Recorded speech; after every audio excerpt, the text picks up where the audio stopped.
नमस्ते। आज हम कृष्ण भजन गा रहल छी। बांसुरी के धुन से ब्रह्मलोक भी दौड़ जाय छे। से सुनो।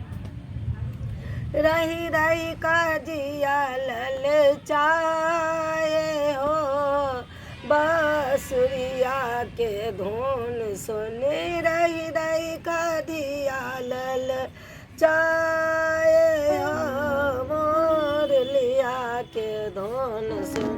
मुरली के धुना बांसुरिया के, बांसुरिया के।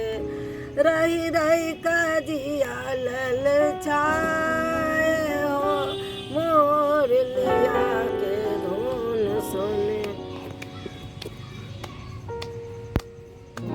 राजा छोड़ला राजपाट सब, राजा छोड़ल राजपाट सब। रानी छोड़ल सिंगार यो, बांसुरिया के धुन सुने। रानी छोड़ल सिंगार यो, बांसुरिया के धुन सुन। रही रही का जिया ललचाए हो, मुरलिया के धुन सुने।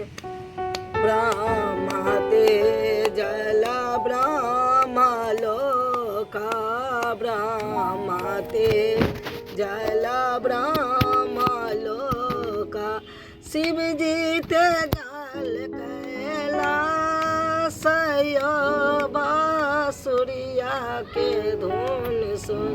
शिव जी ते जल कैलास यो, बांसुरिया के धुन सुन। रही रही का जिया ललचाए यो, मुरलिया के धुन सुने। गैया छोड़ल चारायापन, गैया छोड़ल चरैतयापन।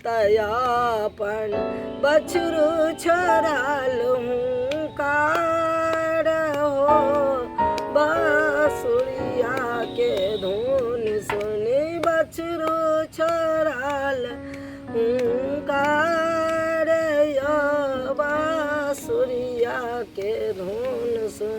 रही रही का जिया ललचाए हो, मुरलिया के धुन सुन। अच्छा लगा तो लाइक कर दे, सब्सक्राइब कर, कमेंट भी कर दे, फिर आगे सुनाए।